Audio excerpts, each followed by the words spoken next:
બીકે news ચેનલના ધારદાર અહેવાલો બાદ ડીસામાં નકલી ઘી બનાવી લોકોના આરોગ્ય સાથે ખિલવાડ કરતી બ્રાન્ડો પર લગામ કસવા ડીસાના ધારાસભ્ય અને મંત્રી પ્રવીણભાઈ માળીએ ફૂડ વિભાગને આક્રમક કાર્યવાહી કરવા સ્પષ્ટ આદેશ આપ્યા છે। ડીસા શહેરમાં છેલ્લા ઘણા સમયથી લોકોના સ્વાસ્થ્ય સાથે ખુલ્લેઆમ ખિલવાડ કરીને નકલી ઘીનું વેચાણ અને ઉત્પાદન કરતા તત્વો સામે બીકે ન્યૂઝ ચેનલ દ્વારા સતત અને ધારદાર અહેવાલો રજૂ કરવામાં આવી રહ્યા છે। ચેનલ દ્વારા હાથ ધરવામાં આવેલા આ વિશેષ અભિયાન હેઠળ શહેરના રાજકીય આગેવાનો, સામાજિક સંસ્થાઓના પ્રતિનિધિઓ, પીઢ પત્રકારો અને બુદ્ધિજીવીઓના મંતવ્યો લઈને પ્રજાનો અવાજ બુલંદ કરવામાં આવ્યો હતો। આ તમામ બુદ્ધિજીવીઓ અને આગેવાનોએ એક સૂરે આ કાળો કારોબાર ચલાવતા ઝેરના સોદાગરો સામે કડકમાં કડક પગલાં ભરવાની જોરદાર માંગણી કરી હતી। લોક લાગણી અને પ્રજાના આરોગ્યની ગંભીરતાને ધ્યાને રાખીને હવે ડીસાના ધારાસભ્ય અને ગુજરાત સરકારના મંત્રી પ્રવીણભાઈ માળી ખુદ આકરા પાણીએ થયા છે।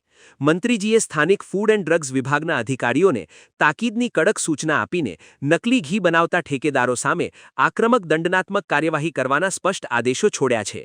ડીસામાં સંયમ, પરિવાર, શ્રીમૂળ, જયમૂલ, જયવર્ધન, ગૌરસ અને હાસ્ય જેવી નકલી ઘી બનાવતી બ્રાન્ડોના નામે ચાલી રહેલા ગોરખધંધા પર હવે મોટો કાયદાકીય કોરડો વિંઝાવા જઈ રહ્યો છે। મંત્રી પ્રવીણભાઈ માળીની ભૂતકાળની કામગીરી જોતા સૌ કોઈ જાણે છે કે તેઓ શહેરના હિત અને પ્રજાના આરોગ્ય વિશે હંમેશા અત્યંત ચિંતિત અને સક્રિય રહ્યા છે। અગાઉ પણ ડીસા શહેરમાંથી અસામાજિક તત્વોના ત્રાસને જડમૂળથી ઉખાડી ફેંકવામાં અને કાયદો વ્યવસ્થા જાળવવામાં તેમણે અત્યંત મહત્વની અને મજબૂત ભૂમિકા ભજવી હતી।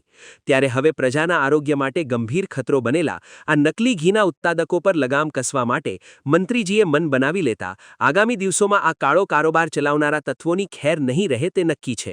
ડીસાના પ્રબુદ્ધ નાગરિકો પણ મંત્રીજીના આ કડક વલણને આવકારી રહ્યા છે અને માંગ કરી રહ્યા છે કે લોકોના જીવ સાથે રમત રમતી આ તમામ નકલી બ્રાન્ડો અને તેના માલિકો સામે દાખલારૂપ અને આખરી જેલવાસ કરાવતી કાર્યવાહી કરવામાં આવે। નમસ્કાર, મારું નામ ડૉક્ટર રીટાબેન હિરેનભાઈ પટેલ છે।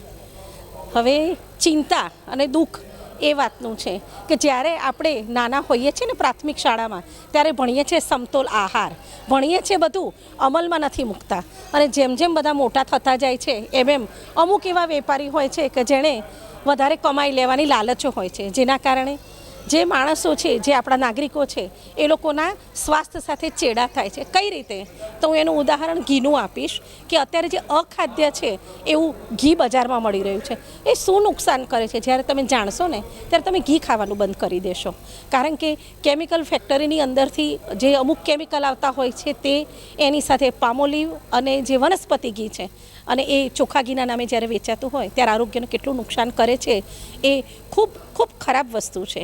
અને પૈસા કમાવા માટે તો ઘણું બધું આપણે ભણી અને વેપારી ક્ષેત્રે આપણે કરી શકીએ છીએ, પરંતુ આપણને એવો કોઈ અધિકાર નથી કે જે આપણે નાગરિકોના સ્વાસ્થ્ય સાથે ચેડા કરી શકીએ। એના કારણે આંતરડા ખરાબ થાય છે, પેટનું આખું પાચન તંત્ર ખરાબ થાય છે અને અત્યારે આપણે જોતા નથી કે પહેલાં કરતાં ગ્લોબલ વોર્મિંગ અને ઘણા બધાના કારણે આપણે અત્યારે કેન્સર સામે આટલા ઝઝૂમી રહ્યા છે। આપણે પોષક તત્વો વાતો કરીએ છીએ વિટામિન ને બધાની, પણ આપણે લોકો સ્વાસ્થ્યની એટલી દરકાર નથી કરતા। બહેનો, મારે ખાસ તમને કહેવું છે કે આવા વેપારીઓથી ચેતો અને ખરેખર તમે શુદ્ધ ઘી ખાઓ, આ બધાની ખૂબ ધ્યાન રાખો।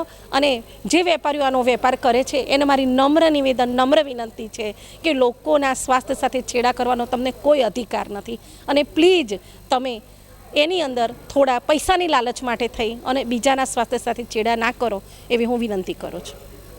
ડીસા શહેરને નકલી ઘીના દૂષણમાંથી મુક્ત કરવા માટે મંત્રી પ્રવીણભાઈ માળી દ્વારા લેવાયેલું આકડું વલણ પ્રજાના આરોગ્ય માટે અત્યંત આવકારદાયક છે।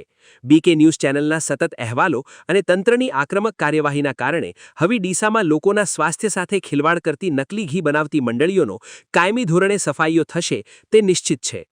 અતુલ પટેલ સાથે Haresh Thakor, BK news channel, Deesa.